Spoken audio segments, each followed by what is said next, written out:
Hello again, welcome to another FFS Livestream. Today is day 5 of the festival, and for some reason the celebrities are in town.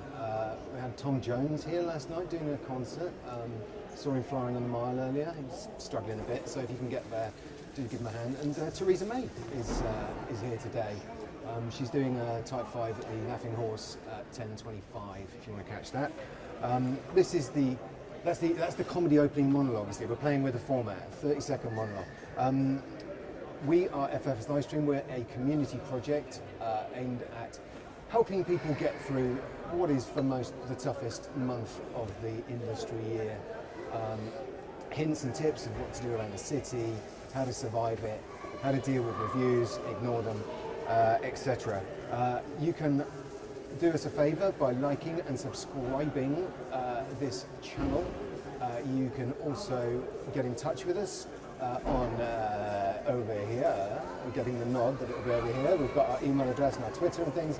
Do get in touch and let us know if you're enjoying the programme. If you're not, please don't. But if you're not also, just please donate as well to the GoFundMe at the bottom, which is what's helping us raise funds to make this happen.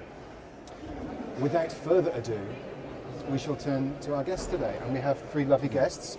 We have Hal Branson. I was enjoying the ado. I thought it was a lovely bit of ado. Yeah, it's just off the cuff, that.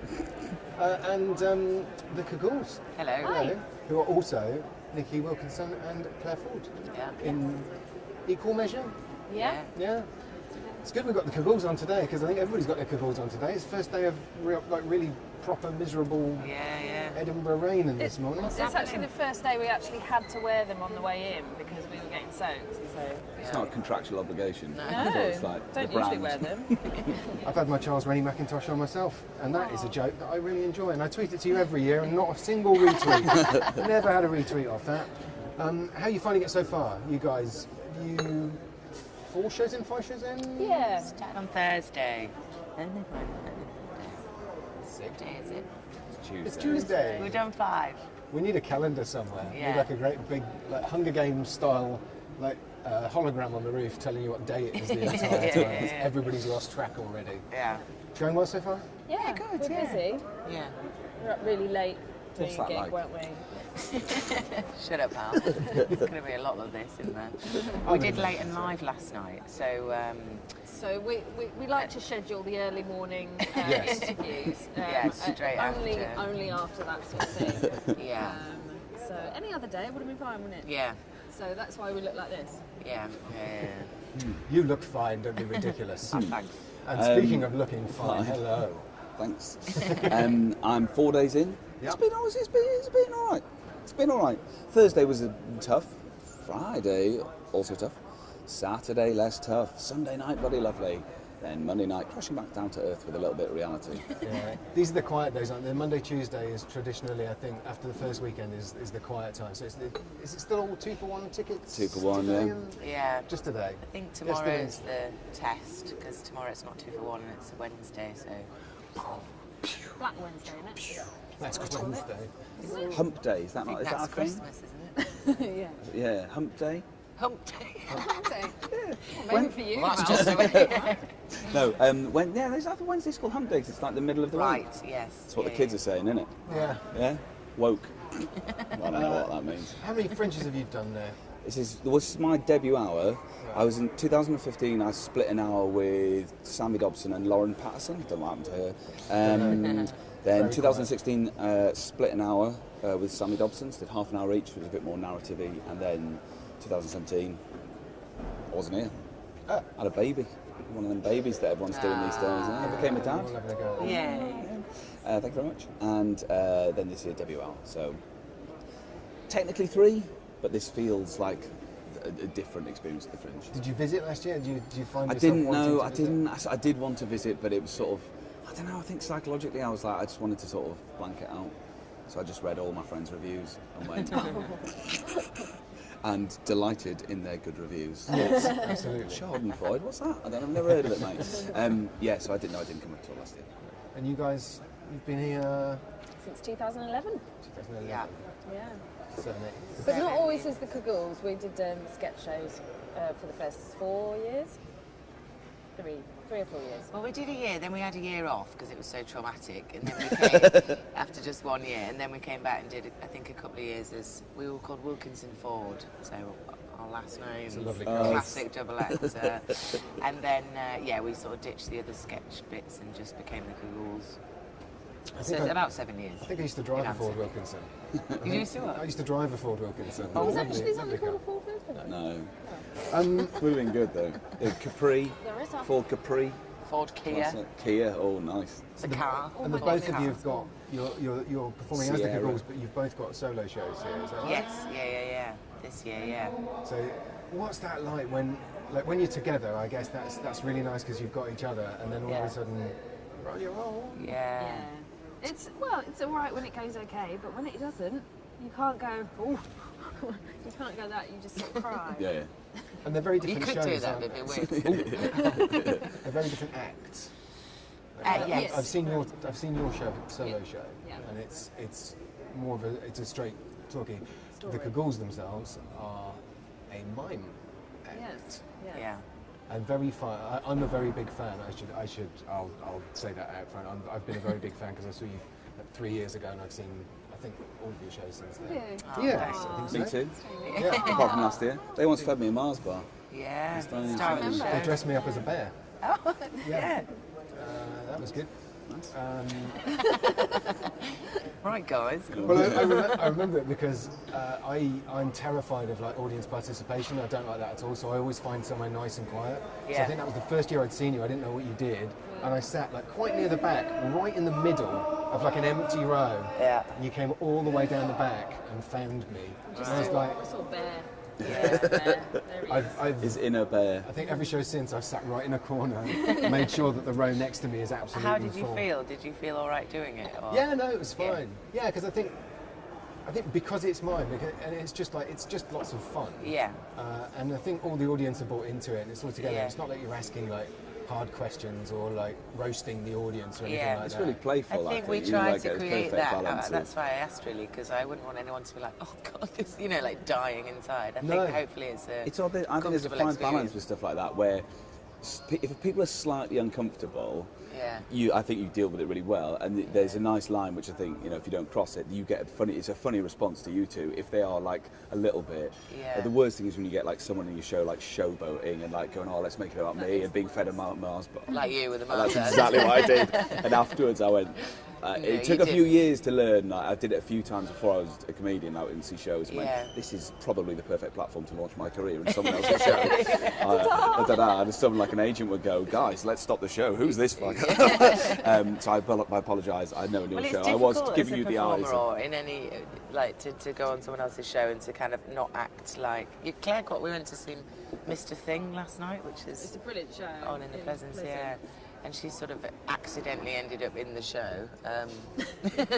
So, and then you have to try and be like, oh no, I've never done... Is this too much? Am I, like... I trying did to- a bit of like looking to the audience, and they went, no. Yeah. No, you're not allowed to I do got that. pulled on stage. I went to Reeves and Mortimer, Oh, yeah. and it's a long story, and I won't make it the long version. But I ended up getting taken on stage, and loads of my mates were like, "Oh, it's fucking hell!" They're like, "Oh, he's part of it."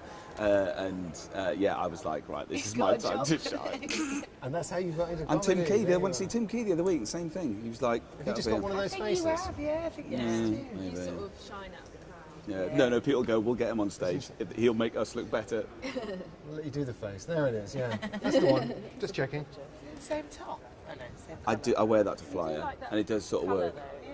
though. I'm very much on brand. I'm an ochre. I've got an ochre this Is year. it a dark mustard? Dark mustard, yeah, or ochre.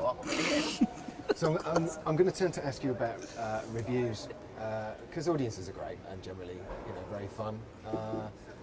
Reviews can be a bit of a minefield. How do you deal with those? Do you read them? We have a different way of dealing with them, don't we? I tend to try and ignore them as much as possible because just to keep my head in the right frame of mind all the way through with it, you don't mind reading them, do you? No. Obsessively. Whatever, bring it on. No, I don't mind. I think, to be honest, as the Kagools have been, touch wood, like really lucky that nobody's ever said anything too, kind of damaging or anything. And I've touched wood. Oh, all right then. One of them was brilliant. The other one, not so hot. Yeah, so I think you know, you're going to get bad reviews. I think it's not everyone's cup of tea, but you know. Also, you know, every show is different. Yeah. Like every this, you know, that's what's so exciting about Fringe. Every show, you know, you might have an absolute cracker. Of your own show is different.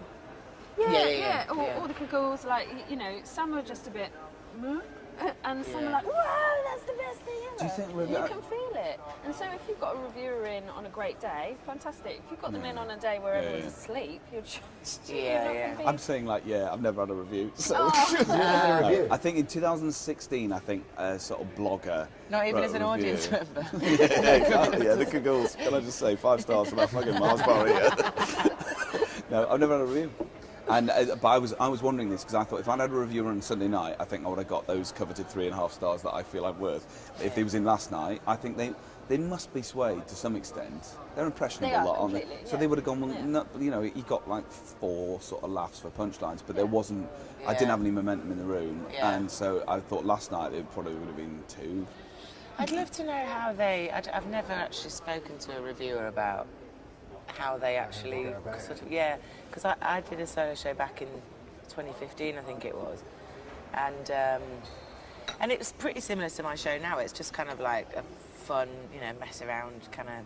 There's not high concepts or anything like that. It's called Happy, right? It's called Happy, yeah. And I felt like it was being reviewed on the review that I got. I felt like it was being reviewed on maybe what it should have been as opposed to sort of what it was, if that makes sense. So I don't know what they. There was someone ran a reviewer course recently. Right. So you could go on a course to learn how to have an opinion. That's hilarious. And then I think they got comics in at the end, and you got a chance to try out your newly learned skills of what you think about something. Right. Seems like an odd thing. Can you teach to someone to be a reviewer? I think everybody can be a reviewer. That was rhetorical. I mean, I really like. That's it. Yeah. We've had a couple of reviewers in for our theatre show this year, but we had a tweet last night where someone just tweeted at us and said, I really enjoyed that. And it's like, that is just as valid.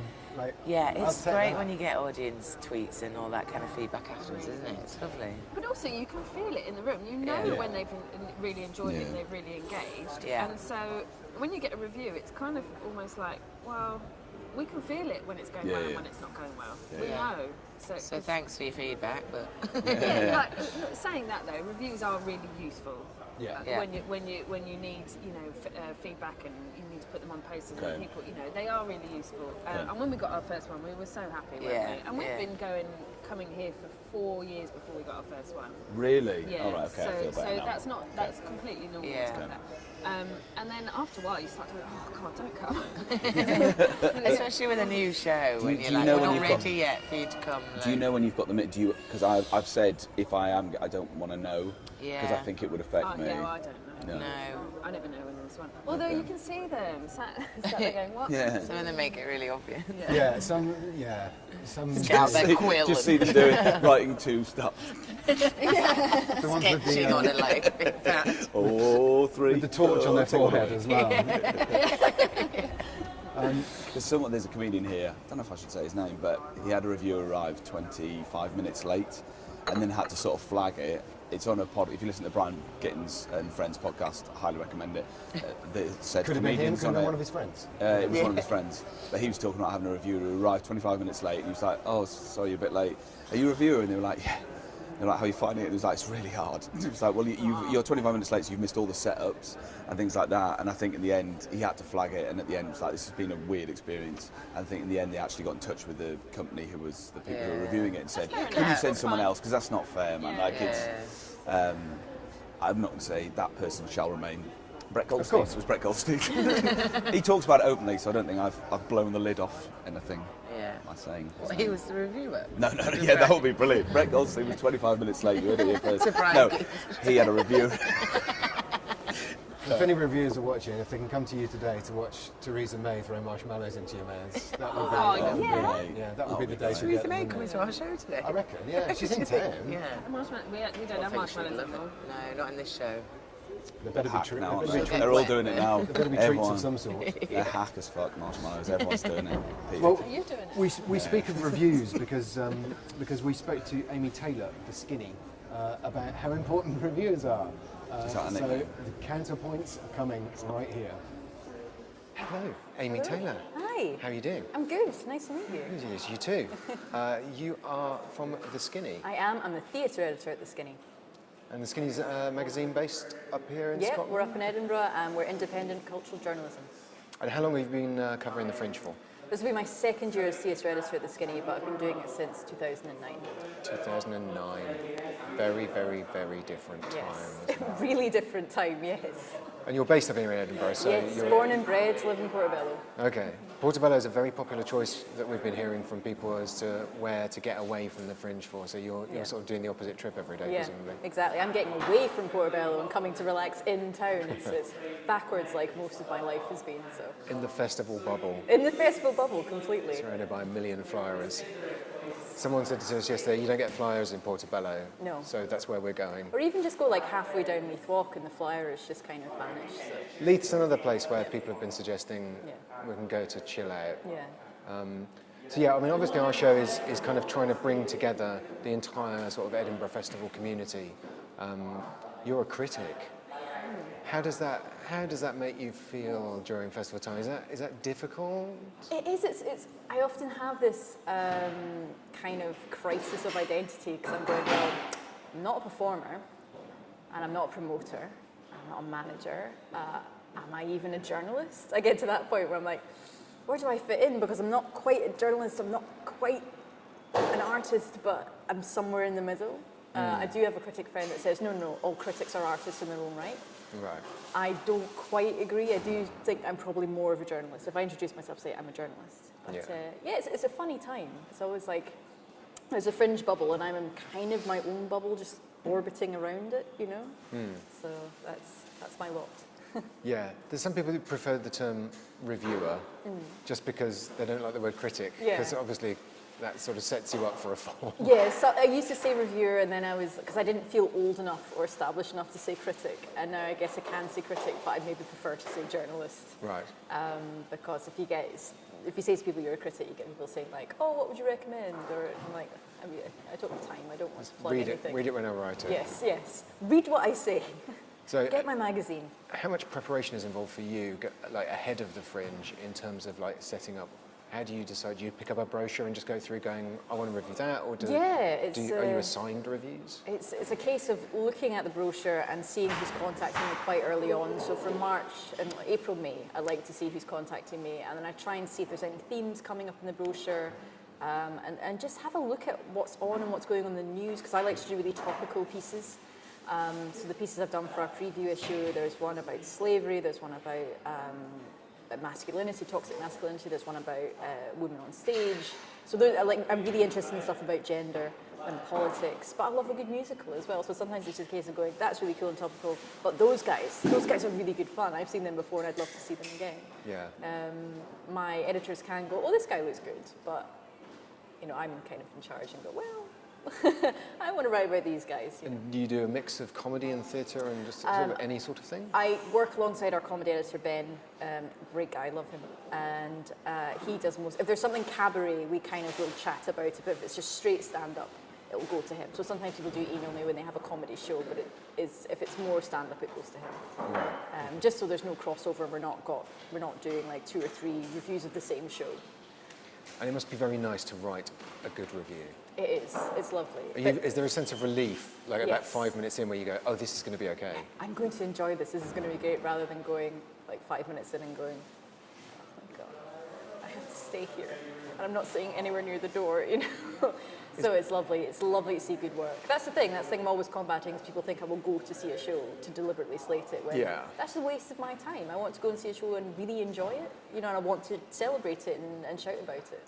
I think it's important. There's a lot of, I think my favourite critics are the ones that I've always thought that there's either instead of like a 1 to 5 star system, I'd like to see that go really. Okay. And I think it's like, there's basically degrees of review in that I didn't like this, but you might. Yeah. And here's what I thought of it, and here's who I think might enjoy it. Yeah. And it's either it's a sort of thumbs up or thumbs down from me and in the context.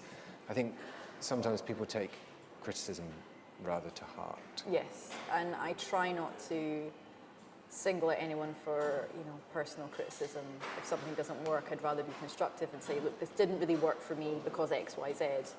When there are, you know, more well-known critics that will single out people and be quite cruel, as we've seen recently in the headlines, and that's not criticism for me, that's character assassination. Yeah. And that's the kind of work I want to do. Well, it's almost personal assassination as well, isn't Yeah, it? exactly. It's like people want to go, what is the critical agenda? The critical agenda is go see show, write review, submit review. That is it. That is all my agenda is. I'm not out to destroy anyone. I just want to see and celebrate the best work I can. So there's a lot of performers watching this right now thinking, how do I get her email address immediately? Because that's exactly the critic I want to come. I'm on the media contact list, guys, and that's how you can find me. Or I'm on Twitter as well. You can find me on there. I'm quite vocal on Twitter. Have you had, the Twitter thing is interesting double-edged sword. Yeah. Do you have contact with, if you do a review that people don't agree with, if they... It's not happened recently. It would happen more in the Fringe than anything else if somebody would tweet me. And sometimes it's not even the act, it's somebody who's seen it and go, well, I disagree, or, you know, how could you give them that 3 stars but use this wording? And it's usually that. The worst stuff I've had hasn't been on Twitter, it's been via email. Right. But usually on Twitter, people will retweet it and say, well, I don't necessarily agree. I guess maybe that's my bubble on Twitter, you might get quite good discourse and discussion rather than flat out, how dare you say this, you stupid woman. That's not happened yet, but it probably will at some point.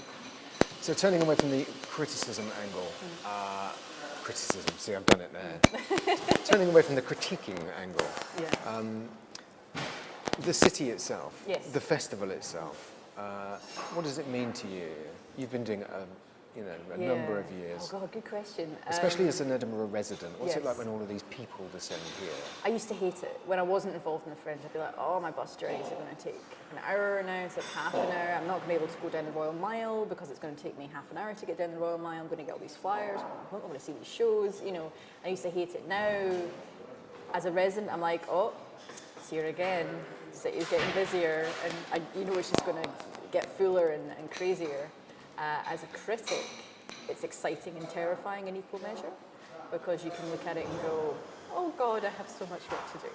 But then, oh God, I've got so much work to see. So it's kind of, it's not love-hate, it's appreciate and critique at the same time. I mean, as a critique, not as in reviews, but as in question it and go, right, what can we do better with the Fringe? Because it's 71 years old now. Edinburgh was very different in 1947. The Edinburgh now, like, to even just rent a flat here is extortionate. I'm lucky in that I live here, and so I live far out of the city, so nobody can mess with what I'm paying. But I'm worried that it's going to cut itself off, and only the people that can afford to come here will come here, and that's why I want to question. I was saying the other day, there's a wonderful moment on Airbnb, a terrifying wonderful moment on Airbnb where just for a second when you load an accommodation, just for a brief second, it shows you what it normally costs. Yeah.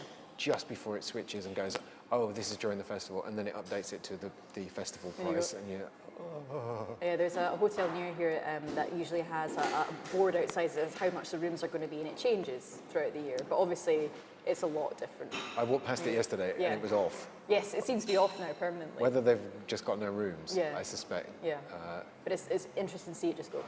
And Fringe prices. Yeah, it would be nice if it was a graph. Yeah. We could just do like a ticker. We can just see what price it is currently. Exactly, yeah. But that thing is people are quite secretive about it, I guess, because it's a British thing, it's money. Yeah. But also it's very unfair to have a festival that they say is free to all, open to all. I know the fee for the Fringe hasn't changed, the brochure hasn't changed for many years, but everything else has. I'm going to sound like Stuart Lee here and be like, you used to be able to go for a swim for 50p and Dalry swimming baths and all this. I think that's something we do need to look at because it is becoming a very expensive city. I did once hear a comedian refer to it as, Edinburgh, London's loft conversion. And I don't want that to be the case because London's too bloody expensive as well. So yes, a more affordable Fringe for everyone, please. That's a good thought. In terms of how it's changed, you think that's the biggest? Yeah. That's the biggest thing that's changed. And I think people have said as well about the venues. The big venues get bigger, and but there's so many more smaller venues popping up all over the place. Is there a fairer way that that sort of the big difference, the big disparity between those places could be? I can't pretend I've got any answers at all to that kind of question. I'm not going to bullshit you, soz guys. It's interesting because a lot of people think sometimes the Fringe is just the big four because of the hold they have on Edinburgh. And sometimes, especially as a younger critic, it was, oh, we're going to go see something at Assembly, they're going to give us tickets. And now I kind of shy away from that and go, I will work with Assembly, but I'd really like to see what up-and-coming places are going. I love going to the Free Fringe. I absolutely love going to see theatre at the Free Fringe because I will still put money in the bucket anyway, even if it's been terrible. But that's the kind of Russian roulette you get of, I might see something really awful, but then I might see somebody at the very beginning of their career and be like, I wrote a review. Like Desiree Birch, she's really like the comedian at the moment, and I can remember seeing her in 2009 at the bottom in the basement of City Cafe doing her show 52 Man Pickup, and it was fantastic to see her. And I remember writing this review, and I've met her since, and she was like, that review really helped me. And then I was like, I really helped someone. That was so cool. And that's the kind of work I want to see. Work that I want to get really excited about, where they don't have a PR necessarily. They've maybe reached out to me and said, we really like the Skinny. We think this would be right up your street. Do you want to come see it? Yeah, fuck yeah, I'll go along my lunch break or whatever. It'd be great. I love that. I think sometimes critics underestimate the impact that a review, yeah, particularly a good review, well, a bad review as well, but particularly a good review. I bumped into a comedian last year that I've come to know. I actually wrote a review of him years ago, and he remembered it exactly, and he could quote from it, and he said that really helped me. Yeah, and you get that, it's pride, because normally with reviews you're kind of shouting into the void a little bit. It's very rare that I'll get feedback on my reviews during the year. I usually get feedback on features, people retweeting them and being like, great interview with this person, and that's really nice, or like the act will take the time to be like, I really loved the interview you wrote up, that was fantastic, it was exactly what I wanted to say, blah, blah, blah, and that's really nice, but usually it's just like, nothing's happening. Is anyone reading what I'm writing? Is there a point to this? Now, you did an article recently about mental health. Yeah. So obviously that's a chief interest of ours. Yes. What were the big takeaways from that? Was that Edinburgh is very taxing on your mental health for various reasons, and a lot of people were talking about how it was money worries, or they weren't getting the number of audiences that they wanted in, or a lot of it was competitiveness, or like seeing that other people were doing really well and they wanted to do the same. And I think a lot of people have gone to Edinburgh with very different expectations, maybe slightly overinflated expectations, and they needed to like come back down to earth a little bit. Because if Edinburgh's good for anything, it's good for crushing dreams. Yeah. Just a tad. And but the big takeaway was people have to be kind to themselves, and they have to take a break. Absolutely, like take a break, step back, and just learning about yourself. Because I did that as a young critic of like, I'll see 5-6 shows in a day, and then it would come to midnight, and I go, what was I seeing at noon today? And I'm looking through my notes, and I was trying to remember the show, and then you'd fall behind in your reviews because you had so much to write and you had so much more to see. So the stress on me there was, I have to see more. Oh God, what if I missed something and I missed the big thing? So a lot of it is your own expectations on yourself, and you've just got to give yourself a break and take it easy. The fact that you're here is incredible. The fact that you've come up to the biggest arts festival in the world and you've got the drive and the belief and the determination and the work, and you've done it, that is amazing to me. But this place is hard work. It's not, I think a lot of people think it's one big party and the critics will just turn up, they'll just email a critic and a critic will just appear from like a portal from the realm that they live in and write something for them. And it's not that kind of, like, the demand outstrips the supply in that sense. But my number one thing was just give yourself a break. If you don't have a good Edinburgh, like everyone who's made a success out of being at the Fringe has always said, I had a terrible Fringe one year, it was awful, everything that could have gone wrong did go wrong. But yet, there they are now, so persevere, but remember, you're only human. You can't be a machine, don't be a machine. Where would you go to blow off steam? I know you're saying a lot of people go to Porty, and I'm not going to say, get out of my town, is what I'm going to say.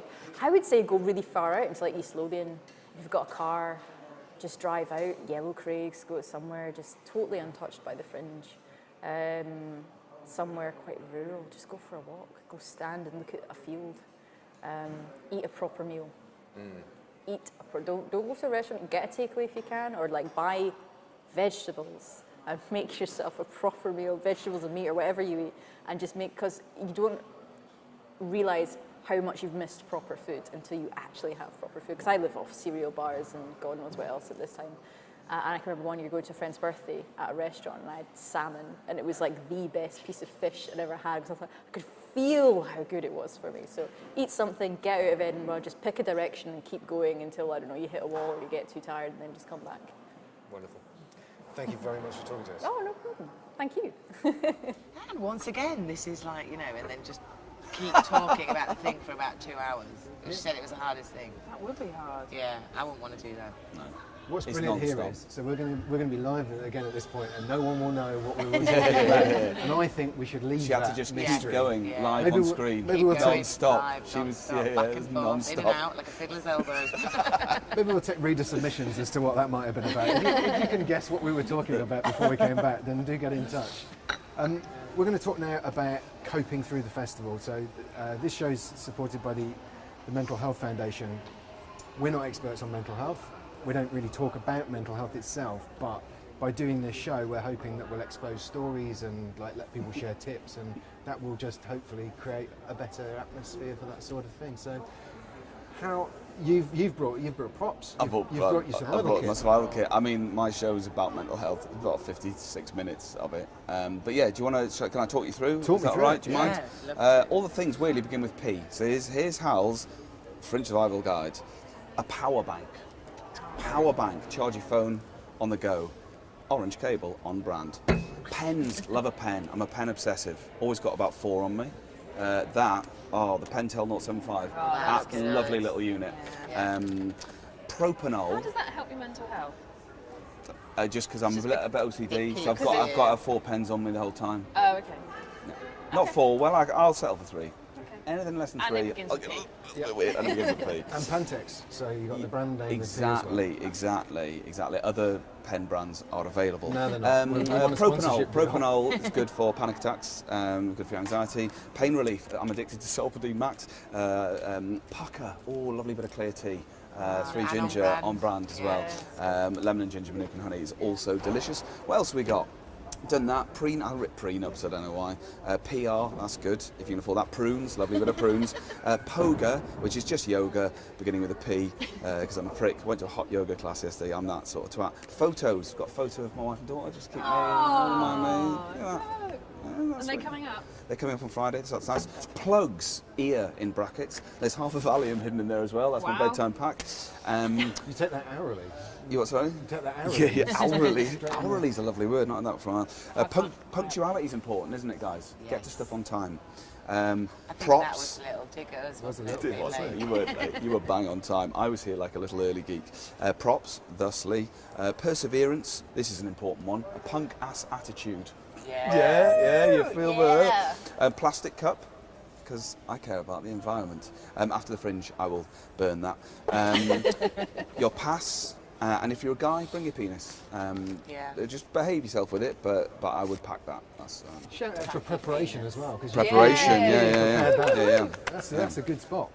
But all of this is trumped by these two who've brought 2, not 1, 2 Sinclair C5s, Yes. which What I'm more do you obsessed need? with. I love the Sinclair C5 because Do you they were wanna go? invented by. I hope Could they're I still genuinely? Can I outside. really We've please? literally parked them Did you bring outside them with here? Yeah, we just because we were running a little bit late this Is morning. Clive Sinclair alive? We wanted to be put. I think so. I mean, because one of the reasons I love, it looks brilliant because they trot about in them and it's great branding, but also you're keeping the dream of Clive alive because no babies are ever going to be called Clive. Well, There's not going to be, kids- what a beautiful little boy, what's his name? Clive. It's the same with like Ian, Neil. Yeah. Phil, all of that Beryl, generation. my grandma's called Beryl's Beryl. not bad. No, it's going to be a little lovely baby. Oh, what's her name? Beryl. Beryl will come. Do you think They'll come back. Beryl will come Like- back? My like dead grand's going to Edna. come back. So to explain for people, you do actually have C5s Yeah. parked Yes. outside. Yeah. Hopefully, And you 'cause beat we around didn't with them- put them with a proper chain. It's just this tiny thing that you could snip through with them. Yeah. Right. It's a Well, luckily little- this isn't live, so no one's like heading outside to do that right now. Yeah, it's but you- important to be, it's important to take things lightly as well at the Fringe, isn't it? I feel pretty light when we're in these little things. Yeah, it's good fun. It is yeah. great fun, and people everywhere we go, people are like, "Wow, hey, this." Do you have to wear this is great." helmets? We probably Probably should. should. You don't. They're pretty fast now. Because we're punk. Podcast bad, attitude. That's a thing now. Is it? Whenever I see you. You better. You keep that for yourself, guys. You don't want one? No. You don't want one. She didn't want one. No. We were just had a whisper saying that keeping the dream of club alive, keeping the name alive. That's Sir Clive my new Sinclair motto, Is, keep the is dream of actually club still alive. alive. Is he still alive? It is Well, that's actually what still I- alive. yeah. The Yeah, but actual no, Clive this one, Sinclair. I don't want to I'm saying- keep Clive Sinclair alive on like a life support machine. I'm saying keep the Well, I dream think of we Clive, should- the name Clive. I think we should do our best. I think that's what Yeah. the NUS is for, Oh, yeah, isn't it? yeah. You know, The NUS. Oh, the NUS, yeah. The National NUS. Union of Students I did that the knew. other way yesterday. I did NHS when I meant NUS. All right, fair enough. Well, we'll keep both alive. Yeah. Students and Let's health keep wise. everyone alive as Yeah, best we can. I'm focusing on Clive Sinclair, but everyone But else everyone will else, fall into yeah. the way. So in terms of support, you guys have got each other, obviously. Yeah. Do you have other? Do you have other friends? Do you have it's other just literally- little support networks? And Hal. How? Oh Obviously. my god, you left me hanging. Oh, sorry. Come on, we'll cut that bit out. We'll cut that bit out. So I just. We have do. other friends. We come up with the same. We share the same house actually. We have since we've been up really, Okay. and that's really nice because we all share bad stories about terrible shows or we have our wonderful agent up with us and she's so supportive. She doesn't sort of tell us off if there's been a bad show or anything. It is important to have people around you because. Even our housemates are Yeah. Javier Hakeem, the card ninja, is Yeah. the loveliest man and Yeah. very funny. He's human. great. Yeah, and so Gary we've Tro. lived with him since 2011, and then Gary Tro. Who else do we live with? You go in the same house. It's nice to be in a flat where you can go back and kind of know that you're not going to get any bullshit from people, but, Yeah. and just kind of chill out. It's like a and home have from home and a sort of Yeah. family. Yeah. Yeah. We sort have of the same family, rooms. Edinburgh family. Yeah, it's That's the really same. sweet. Yeah, it's nice. Maybe you can It's get like in a the home, flat one home here if from you want. home. It is. Yeah. I'm not going to tell my Airbnb story. It's incredibly dull, but quite a good story. It's a great story. Oh. I'll tell you it off afterwards. I basically ended up with a really nice Airbnb because the one I originally booked, the woman who I booked it off got in touch in June and went, I've fallen in love and I'm selling the house. Can you get somewhere else? And I went, no, it's fucking June. And then I found a place and went, I found this, but it's a lot more expensive, and she paid the difference. So I got my first part. 'Cause I she live was on in my own. love. She was in bloody love. Yeah, she Probably. doesn't care. Yeah, they've split up now. Money is no object anymore. Got money, so. He's got class. So how do you keep yourself healthy while you're up here? Start off well. Okay. Yeah. Start off well. Try to run, but I've only been twice. First 2 days. Try to pace. Pace, Try nice. to pace ourselves. Pace. Pace. Pace. Try to pace ourselves because Eat pies. I'll use the Pentel and pop pace on the list. it is important not to get burnt out really early because it's really easy to do that. And Because it's the really exciting when temptation- you get up It's here really and- exciting. Yeah. The temptation is to just have a drink and I'll just go to this party or whatever. But you've got to get up and do it all over again the next day. And you can't do that for a month. What time of day Someone are your can. shows? Are you 2 o'clock. It's really nice because we're both on at 2 o'clock. So with our solo shows, and then we come and meet and say, "How was yours? How was yours?" Come on. And then we do Kagools at 4:30. So then at 4:30. So then, however well, if that goes well or whatever, we've got each other for that bit, and then we do gigs and stuff. I was going to say, because that's quite nicely bracketed in the middle of the Yeah. day, and then you can choose whether, Yeah. like, I don't want to do anything else. We've not booked too many gigs in. Like the last few years, we sort of ran around like mad women, and we've not booked too many this year. So, but it's up to you. Do you do many gigs? I've not now? booked many gigs in. Yeah. No, not at all. No, I mean, obviously offers were coming in thick and fast. Yeah. We need him on the bill. No, I've not booked any in. The 'cause- bill that doesn't exist Who's anymore. bill? Is that even a thing? Oh God. Oh. Dun, da, da, da, da, da, da, da, da, zzz. No, I haven't. Sorry, you're not comfortable with this, are you? It's all right. It's great. Go We for can it. no, I we'll haven't. have a hand thing. We'll work. Okay. I something don't out. have. We'll No, work I think something I've got 1 or 2. And that's it. Yeah. I did want to get more, but I didn't. Yeah. So no, my show's at 6:10 p.m. Did I just say obs? Yeah, who I'm does nearly this show? So 40. it's sort of in the That's middle. 6 in the That's quite a nice slot because it's sort of Yeah, the end that's of a the great day. I don't I go out that much. I'm old and tired. I was half joking about yoga, but I did go and do that. It was really nice. Hot yoga. Yeah, so how many times will you go? In Newcastle, I go about twice a week, and I'll probably do twice a week. Yeah. But I did, I think, 2015, 16, I brought my bike up and I was cycling to the swimming paths, and I burnt out the wrong way. I burnt myself out swimming and cycling. I went, I need to take a break, and just had a 4-day drugs binge. How do you lift yourself? Like, if you've had a bad show or you're kind of feeling you're low, how do you lift yourself to do the happy comedy? Yeah, thing? it can be difficult sometimes, but I think mostly it's just about being around really good people who you trust. You trust as well to tell a bad story, and they'll tell you a bad story back. They won't go, oh, really? Oh, I sold out. Yeah, it's going really well for me. Yeah,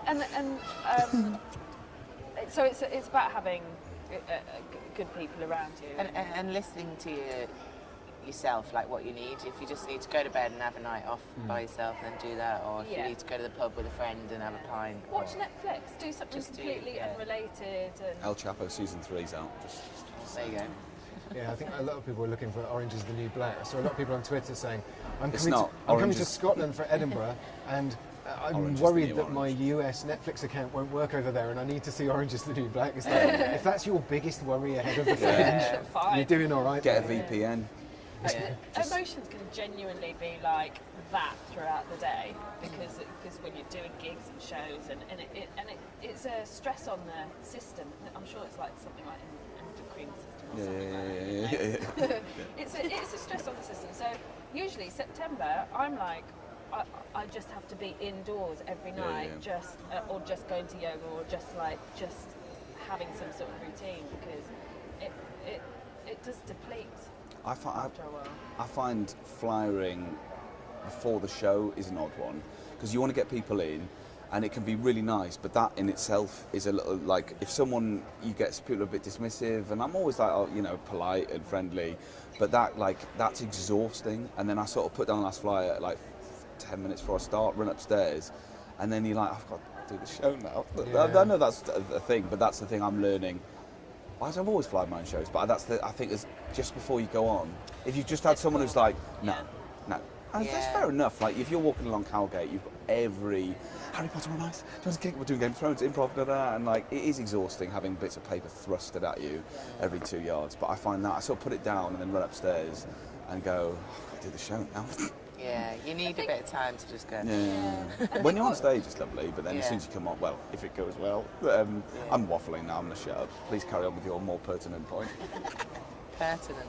I think as well, it's worth knowing. Like we perhaps didn't know this in the first few years. It's worth knowing that everybody is finding it tough, no matter what they're saying on social media. Everybody is going to have a tough day, or a tough week, or even a whole tough Fringe.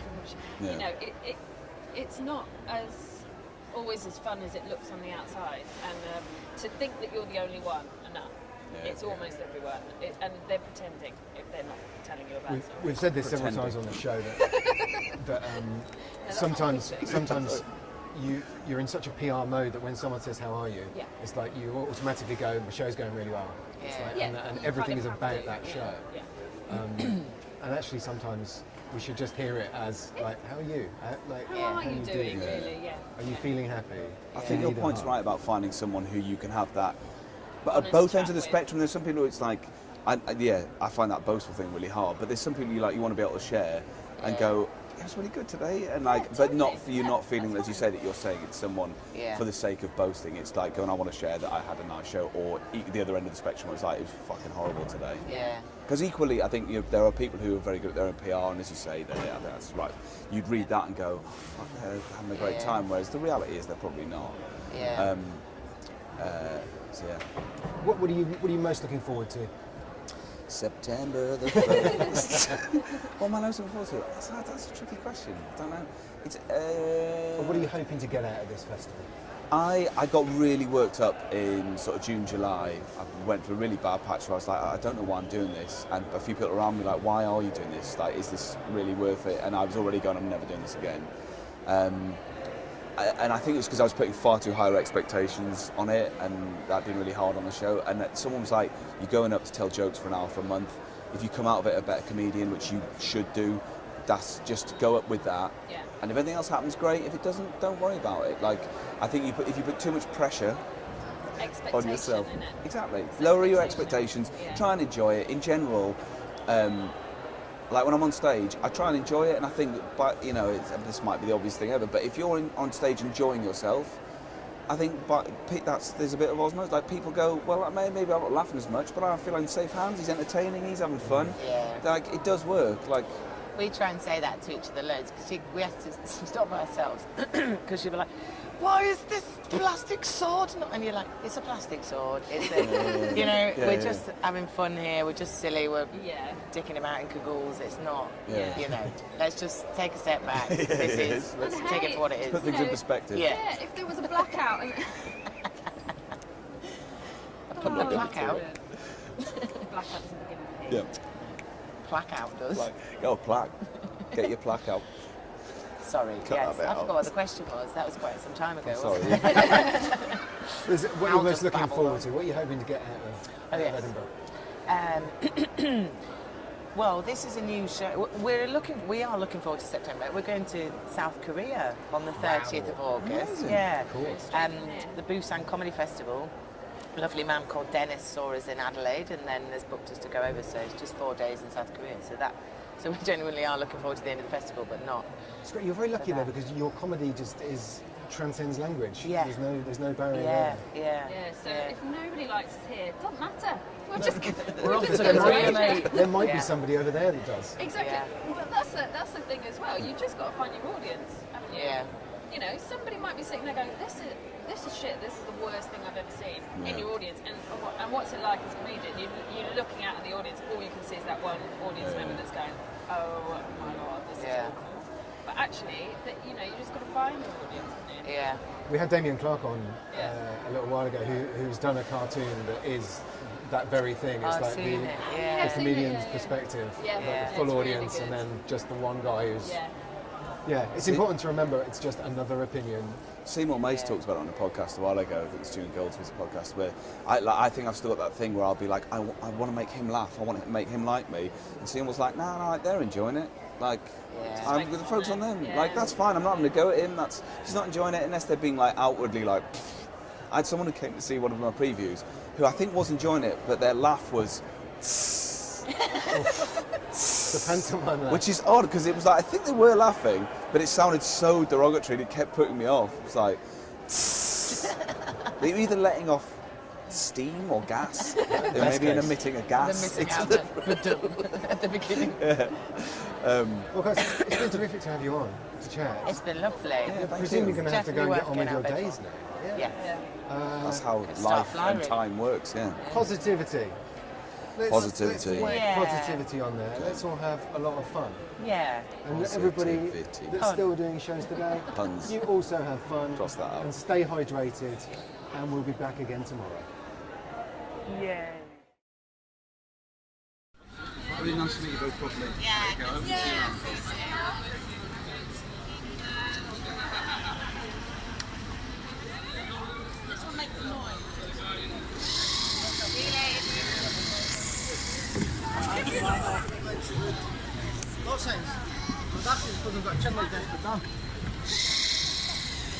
Don't worry, I got you the crash.